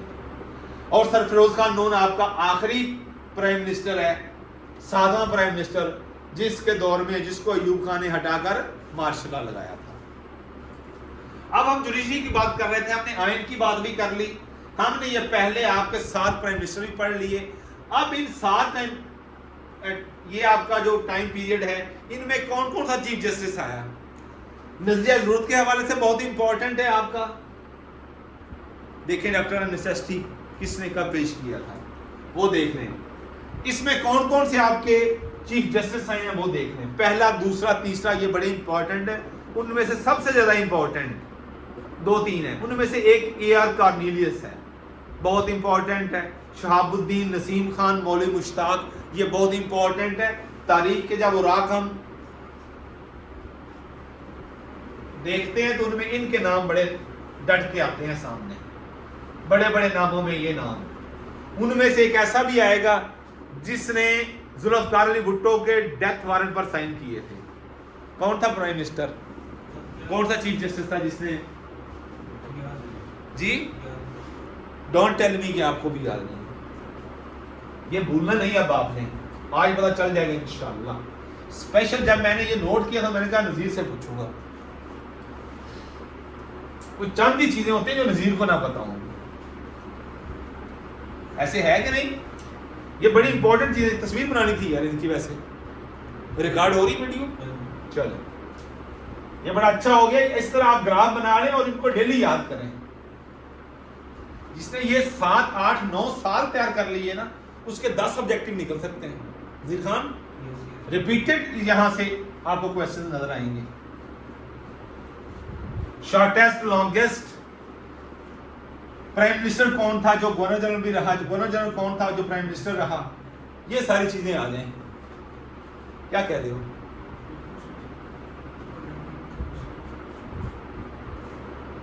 अब आ जाए चीफ जस्टिस की तरफ। पहला चीफ जुडिशरी की बात कर रहे हैं हम। जब भी मार्शल लॉ लगा है तो वो मिलिट्री हमेशा इंडिपेंडेंट होके नहीं आई, वो under the umbrella of judiciary आई है।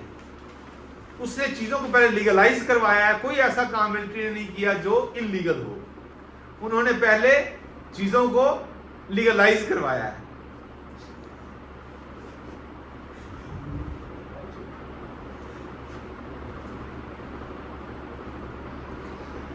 सो जुडिशरी की बात करते हैं हम। पाकिस्तान की जुडिशियल हिस्ट्री हमेशा क्वेश्चन मार्क उस पर रहा है। Question mark. सबसे कंट्रोवर्शियल डॉक्ट्रिन ऑफ नेसेसिटी आया। कौन से चीफ जस्टिस थे? चीफ जस्टिस देखो जरा जी, जस्टिस मुनीर। कौन था justice Munir? Doctrine of necessity कब दिया उसने? जी,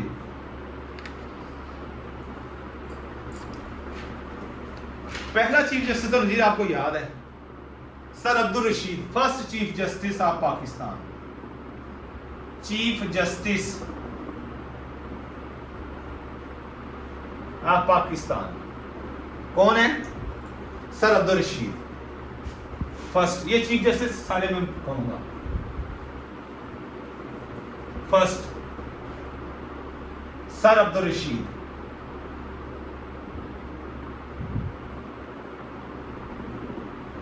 सर अब्दुल रशीद ये कब से कब तक रहा है? लिखेंगे 1949 से 1954 तक।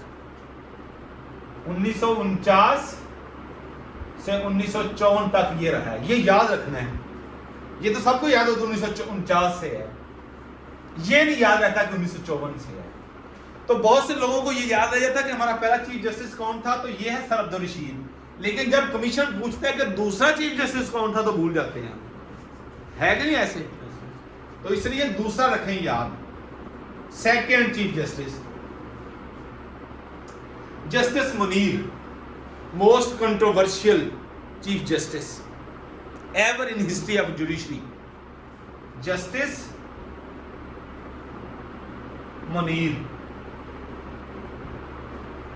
ये है जी 1954 से लेकर 1960 तक।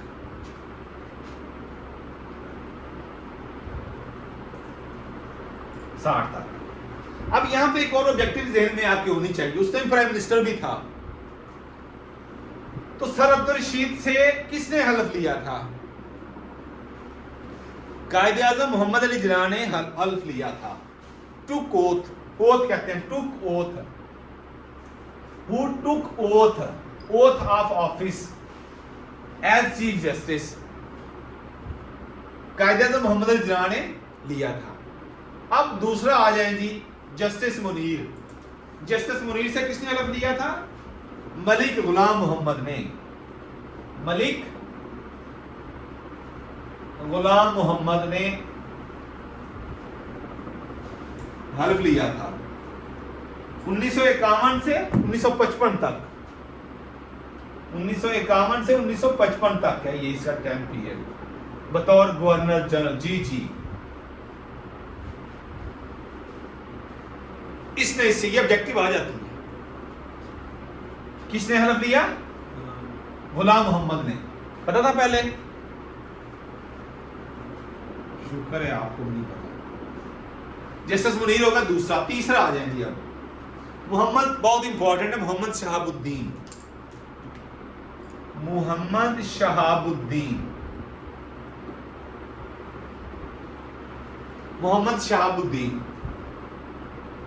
1960 से 1960 में ही है। यह 3 मई से 12 मई तक रहा है।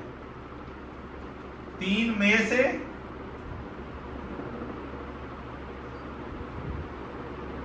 12 मई जी 1960 तक रहा है ये।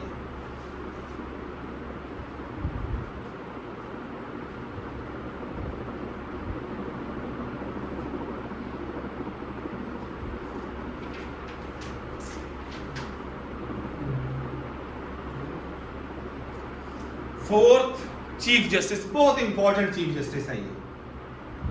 इसे कहते हैं मैन ऑफ लेटर्स,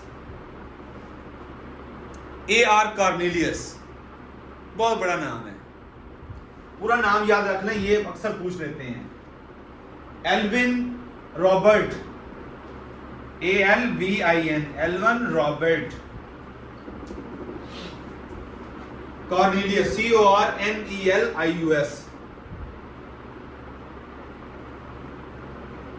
आपने कल लेक्चर लिया था जूम पे, 6 एरोज पढ़े थे आपने? किसने 6 एरोज पेश किए थे?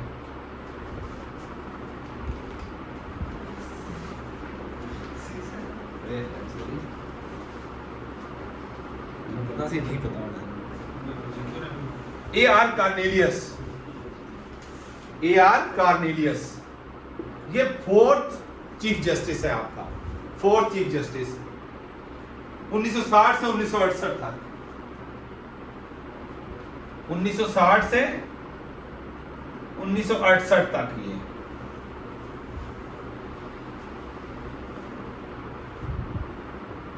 ये याहिया खान की काबीना में वजीर कानून भी रहा है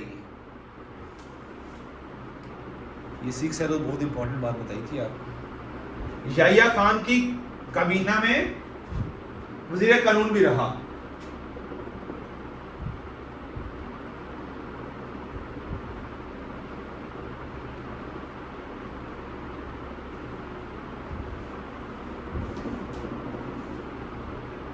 कानून भी रहा था ये 1960 से 1968 तक। इंटरेस्टिंग चीज के हवाले से पाकिस्तान क्रिकेट बोर्ड का चेयरमैन भी रखा है ये। पाकिस्तान क्रिकेट बोर्ड का PCB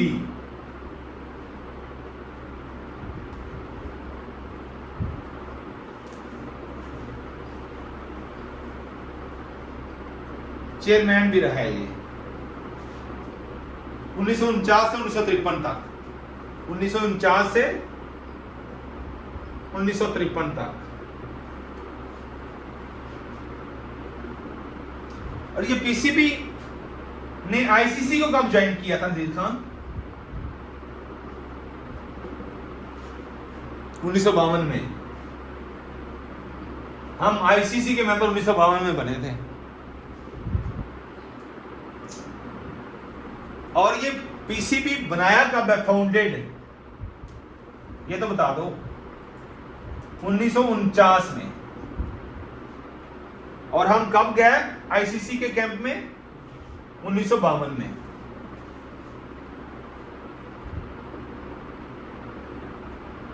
पाकिस्तान ने यानी PCB ने एशियन क्रिकेट काउंसिल को कब ज्वाइन किया था? एशियन क्रिकेट काउंसिल 1983 में। एशियन क्रिकेट काउंसिल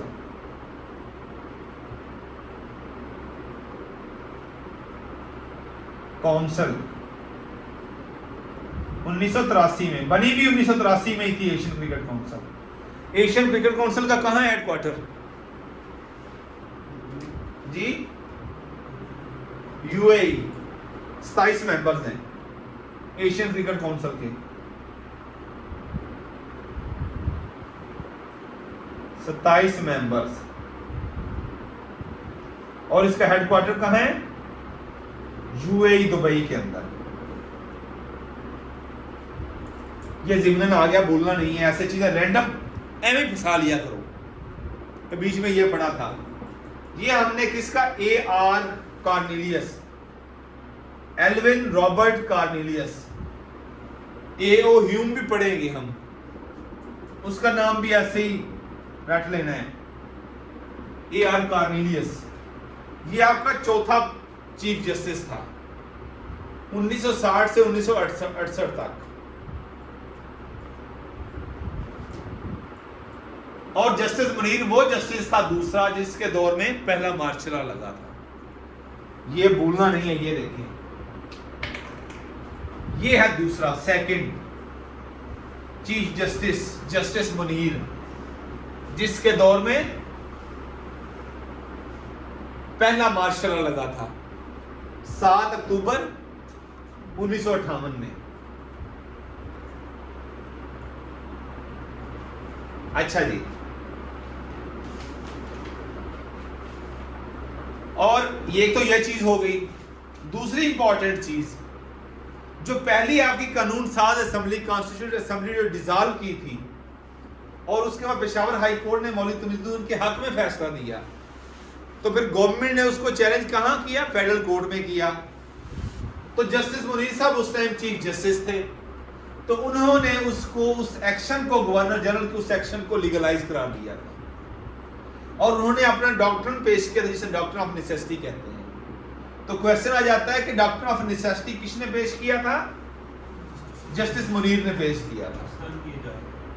ये पाकिस्तान की इजाजत है, डॉक्ट्रिन ऑफ नेसेसिटी, नजरिया जरूरत, जस्टिस मुनीर ने पेश किया था। ये होगी चीज 4। ये हो गया आपके chief justice. Justice Abdul Rashid की यूनिकनेस ये है कि कायदे आजम से बतौर गवर्नर जनरल इसने हलफ लिया था, जस्टिस अब्दुल रशीद ने।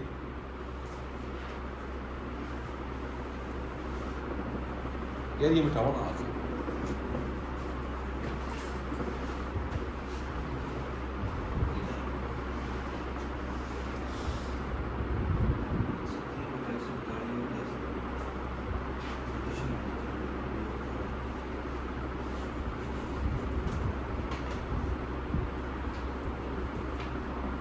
रगड़ते जल्दी जल्दी यार, नहीं देर तो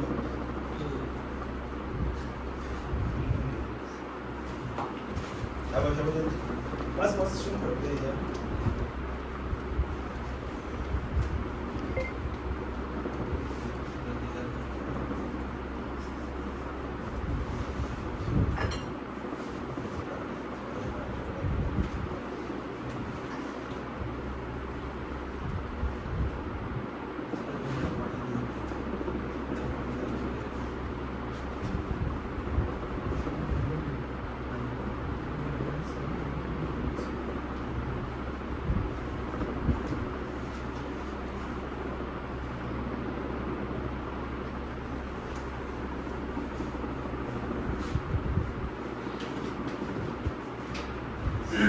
जी,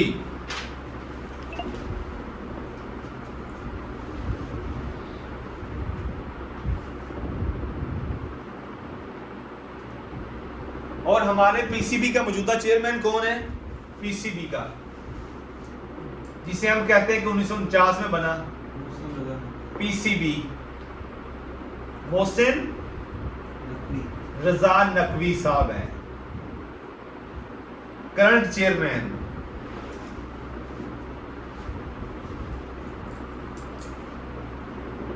मोहसिन रजा नकवी साहब हैं, और ये कब बने हैं? ये 37वां चेयरमैन है। ये 37, मुझे नाम पता था 37 कब बने हैं? ये 6 फरवरी 2024 से 6 फरवरी 2024 से ये है मोहसिन रजा नकवी साहब चेयरमैन पाकिस्तान क्रिकेट बोर्ड की, और प्राइम मिनिस्टर अनवर उल हक काकड़ ने इसे अपॉइंट किया था। अपॉइंटेड बाय, ऑब्जेक्टिव आ जाएगी, आपको बता रहा हूं, appointed by prime minister Anwar ul Haq काकड़।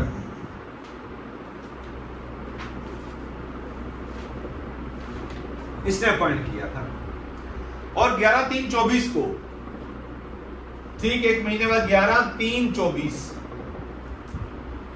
ये वजीर दाखिला बन गए थे आपके मुल्क के। वजीर दाखिला भी हैं, उसके अलावा ये चेयरमैन पीसीबी हैं और मिनिस्टर ऑफ नारकोटिक्स कंट्रोल भी हैं। जी ऑब्वियस सेनेटर तो हैं, मिनिस्टर ऑफ नारकोटिक जी कंट्रोल जी 11/3/24 से, इसी डेट से ही 11/3/24 को ये बने वजीर दाखिला और इसी देर से इनके पास ये मिनिस्ट्री भी आ गई, नारकोटिक्स कंट्रोल की मिनिस्ट्री भी आ गई। और ये आपके care taker prime chief minister भी थे।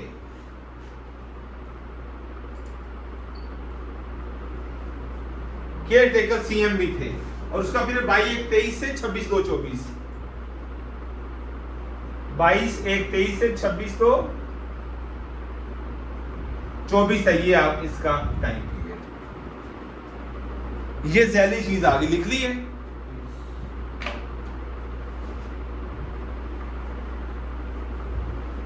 ये था आपका पीसीबी एशियन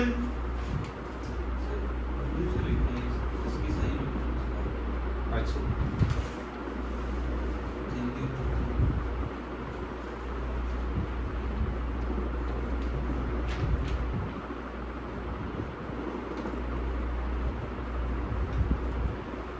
जी किसे लिखो ब्लू से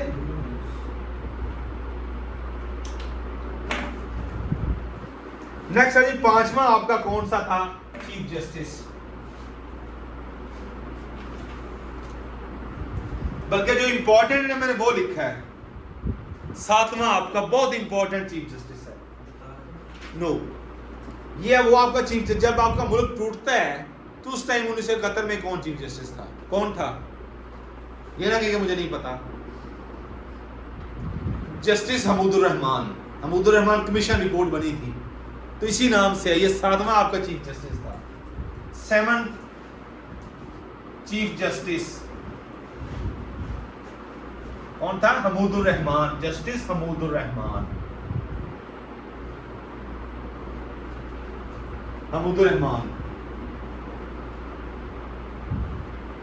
1968 से 1975 तक रहा। 1968 से 1975 तक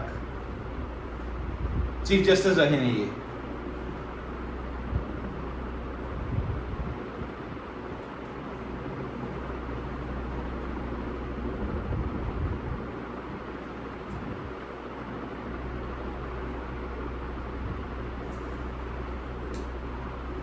जी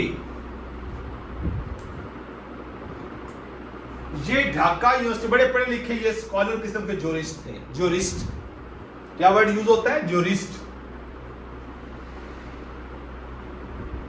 बड़े पढ़े लिखे थे ये ढाका यूनिवर्सिटी के वीसी भी रहे हैं Rajil Khan. Dhaka VC of vice chancellor किसके? ढाका यूनिवर्सिटी के। एक नेशनल डिफेंस यूनिवर्सिटी है पाकिस्तान में। अगर आप मुझे बता देंगे ना उसका चांसलर कौन है, who is the chancellor of defence, national defence university, बड़ी इंपॉर्टेंट ऑब्जेक्टिव है। President of Pakistan Asif Ali Zardari is the chancellor of national defence university. Vice chancellor भी रहे ये ढाका यूनिवर्सिटी में 1958 से 1960 तक। 1960 तक। और 8वें आपके chief justice, 8th chief justice Mohammad Yakub 1975 से 1970 तक।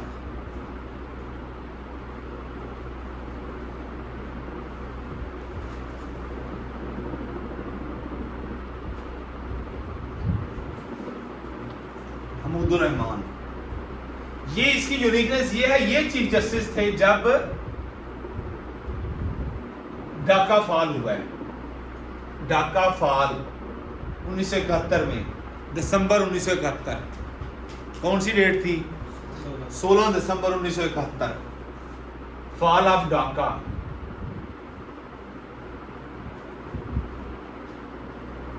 दिसंबर 1971। ये आपके जो चीफ जस्टिस थे मोहम्मद याकूब, 8th चीफ जस्टिस 1975 से 1977 का। शेख अनवारुल हक 9वें चीफ जस्टिस थे।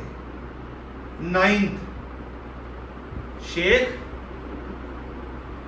अनवारुल हक 9वें चीफ जस्टिस थे 1977 से 1981। 1977 से 1981। और ये वो चीफ जस्टिस थे। यहां मैं आपको लेके आना चाह रहा था, आपने ये नहीं भूलना कि 9वां चीफ जस्टिस, ये फिगर नहीं भूलना, ये 9वां चीफ जस्टिस था जिसने भुट्टो के डेथ वारंट पर दस्तखत किए थे। हाई कोर्ट ने सजा सुनाई थी भुट्टो के खिलाफ, और फिर उसकी अपील जब गई अनवारुल हक साहब के पास तो उन्होंने उसको अपहेल्ड रखा, और 109 में एक ही बंदे को सजा हुई है अंडर सेक्शन 169 पीपीसी, और वो जुल्फकार भुट्टो है। 4 अप्रैल 1979 को फांसी दी गई थी भुट्टो को। कहां, कौन सी जेल में? नजीर खान पिंडी, चेक कर लें। अडियाला 4 अप्रैल 1979 में फांसी दी गई थी। ये है आपके 9वें चीफ जस्टिस ऑफ पाकिस्तान। ये पीपीएससी पेपर में मोस्ट प्रोबेबिलिटी ये क्वेश्चन आता है। डिस्ट्रिक्ट जेल रावलपिंडी में, डिस्ट्रिक्ट जेल रावलपिंडी में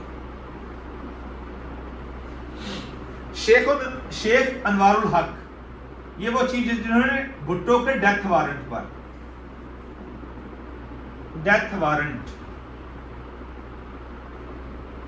दस्तखत किए थे। इंपॉर्टेंट ऑब्जेक्टिव है ये।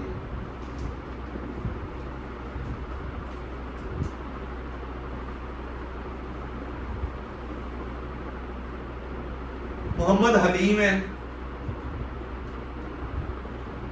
जो पाकिस्तान का अब तक का लंबा तरीन ड्यूरेशन है बतौर चीफ जस्टिस, वो मोहम्मद हलीम है। 10वें चीफ जस्टिस है मोहम्मद हलीम, 10वें चीफ जस्टिस मोहम्मद हलीम, जिसमें भूलेगा तो नहीं।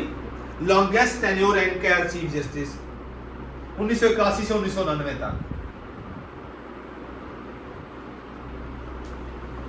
मोहम्मद हलीम, 1981 से 1991 तक। और एक बड़ी इंटरेस्टिंग पर्सनैलिटी है जस्टिस नसीम हसन शाह, बहुत छोटे से कद के थे, सिर्फ 56 इंच उनकी हाइट थी, और वह चीफ जस्टिस सुप्रीम कोर्ट बने थे।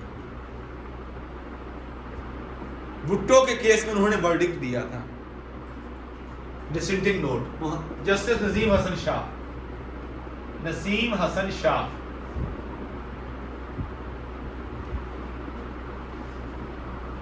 (56 इंच इसकी हाइट थी।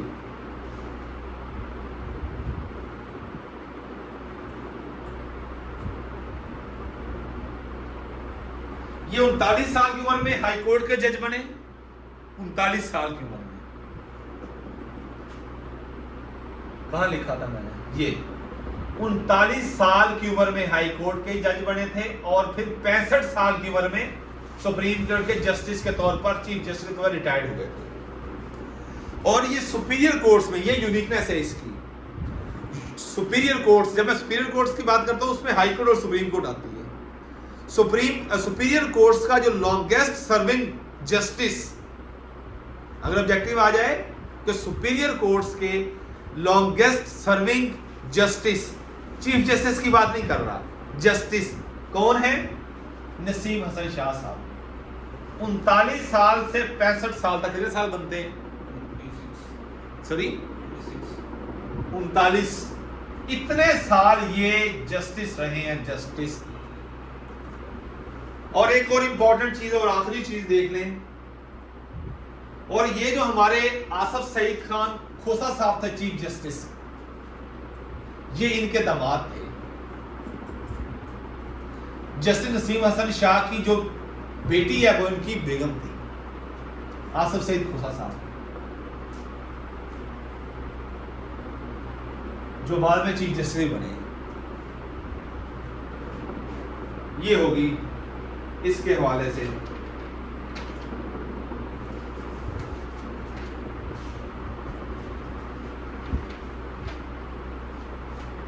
आज भी काफी नहीं था, आज के लिए इतना काफी है। कल इंशाल्लाह बाकी चीजों को लेकर चलेंगे। जी कोई क्वेश्चन है तो बेटा कर लें।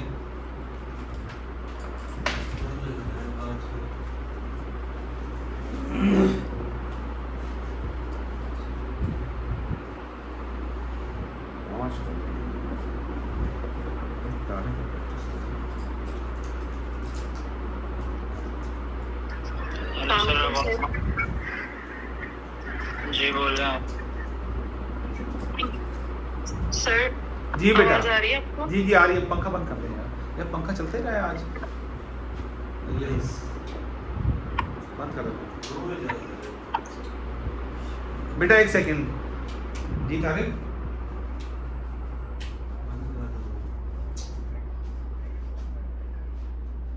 लव यू बोल दूं कि ना बोलूं? Love you brother, thank you brother. मैं ना किसी और सेशन पे बैठा हुआ था इसलिए अटेंड नहीं कर सका। थैंक यू, बहुत शुक्रिया।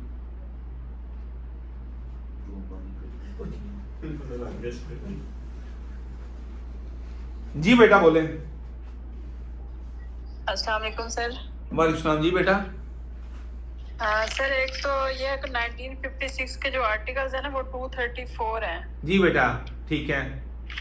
और सर ये जो भुट्टो वाला केस है ना, ये कुछ अरसा पहले अभी दोबारा से रीओपन हुआ था। जी जी। और ये डिसीजन भी कोई इसके बारे में आया तो काइंड वो भी बता दें कि वो जो उन्होंने उस वक्त डिसीजन किया था कि उसको गलत करार दिया है। बेटा बुनियादी तौर पर ना ये इनकी जो आपका पहला है ना पॉइंट 234, ये 234 आपने गूगल में 234 ही देखा है। जो मेरे पास 1962 का कॉन्स्टिट्यूशन है ना, उसके अंदर 1956 की बात कर रहे हैं। हाँ जी 1956 की। बेटा उसके 230 आर्टिकल्स हैं, जो बाकी जो 4 है ना वो रिपील हो चुके हैं। सर जो पीपीएससी के पास पेपर्स है ना, उसमें 230 का ऑप्शन ही नहीं है। काफी पेपर्स में 231, 23 और 234 ही दिए हुए हैं। चले अगर 234 आया तो आप 234 को टिक कर दीजिएगा। ठीक है सर। बाकी जो दूसरा पॉइंट है वो ये जरदारी एंड कंपनी ने इसकी अपील की हुई थी और उसके फैसले को रिव्यू किया गया है, लेकिन ये हमारी बदकिस्मती है कि इतने सालों के बाद जो है अब उसका क्या है जो ये मोस्ट कंट्रोवर्शियल डिसीजन है सुप्रीम कोर्ट का और हाई कोर्ट का। इस पे जितनी भी बहस की जाए वो कम है। बाकी जो डेवलपमेंट हुई है ना वो कल इंशाल्लाह मैं डिस्कस करूंगा, मैं उसको मजीद अपडेट कर लूं अपने आप को उस हवाले से ना। जी सर थैंक यू। तो बेटा ये जो जिस तरह मैंने आपके साथ डिस्कस की है ना चीजें, ये ऐसे करें, ये कल तक आपको याद होनी चाहिए। मैं कल इनसे क्वेश्चन पूछूंगा आपसे। इस क्वेश्चन में ये पाकिस्तान आपकी अपनी चीजें हैं, यहां से ही क्वेश्चन आने हैं। हमें इस तरह नहीं पढ़ाया गया था जिस तरह मैंने आपके साथ चीजें डिस्कस की हैं। सर जी बेटा। सर ये जिस तरह ये सीटीडी का जो एप्लीकेंट्स हैं, हमने तो ये एक्सपेक्ट किया हुआ था कि इसका टेस्ट जो है वो ऑलमोस्ट 2 मंथ्स तक जो है, क्योंकि इससे पहले जितने वो पोस्ट पे अप्लाई किया हुआ है इंटेलिजेंस ऑफिसर, उनकी तो भी कोई डेट ही नहीं आई। तो ये एक्सपेक्ट किया जा रहा था कि पहले उनके टेस्ट होंगे तो फिर ये टेस्ट होगा। उस लिहाज से तो तैयारी बहुत, क्योंकि वैसे पीपीएससी के बाकी जितने पेपर हैं उनमें तो सारा 1 पेपर इंक्लूड है ना, लेकिन सीटीडी का उन्होंने थोड़ा सा डिफरेंट रखा हुआ है। इसमें कंप्यूटर का भी डिफरेंट है और वो जो कुछ आपने बताया था कि मैं एक ही लेक्चर में कवर करवा दूंगा एफएटीएफ नेक्टा। बेटा कल ना तो कल नहीं, जी पहले कंप्लीट कर लें बात, सॉरी कंप्लीट करें बात। तो मैं तो यही एक्सपेक्ट कर रही थी कि शायद आज हम सीटीडी का कोई स्पेशल सेशन होगा, बट ठीक है ये भी इसी में इंक्लूड है। लेकिन सर एक मेरी ये रिक्वेस्ट है कि क्योंकि अब हमारे पास 2 मंथ्स का भी टाइम नहीं है कि हम सेशन का पूरा होने का वेट करें, तो या तो हमारी सैटरडे को भी जो है वो क्लास रखें, क्योंकि फिर इस तरह हमारी तैयारी जो है वो चले थोड़ी बहुत बेटर हो जाएगी। और दूसरा वो जो वही आपने जो कहा कि मैं एक लेक्चर में कवर करवा दूंगा, उस पे भी, और कंप्यूटर का भी इसका थोड़ा सा डिफरेंट है, इससे थोड़ा सा गाइड कर दें कि किस तरह होगी हमारी तैयारी। ओके बेटा, हमने तो एक्सरसाइज में भी नहीं किया हुआ। सही बेटा। मेरी इसमें अर्ज ये है कि हम हर सूरत में कोशिश करेंगे कि हमारा सैटरडे और संडे को भी क्लास हो। सैटरडे को हर सूरत में होगी, कोशिश करूंगा कि संडे को भी क्लास ले लूं। सैटरडे को जो हमारा सेशन होगा वो एक्सक्लूसिवली जो आपका टॉपिक है ना, ये FATF एंड टेररिज्म लॉज और नेक्टा, और उसके हवाले से जो दूसरा है आपका नेशनल एक्शन प्लान, ये चीजें मैं इंशाल्लाह एक लेक्चर में सम अप करने की कोशिश करूंगा। ठीक है, ये चीजें कवर हो जाएंगी। बाकी यही चीजें आपका सिलेबस कंप्यूटर का पोर्शन है, तो वो मेरे पास जो मेरा स्टूडेंट है सकलैन, वो MPhil कर रहा है कंप्यूटर में, उसने वो सारी चीजें तैयार की हुई हैं, तो वो आपके साथ भी शेयर करेगा। मैं भी आपके साथ कंप्यूटर के जो शॉर्ट कीज और हर बाकी जो चीजें जो रिपीट होती हैं वो भी हम CTD के पैटर्न्स को सामने रखते हुए वो करेंगे।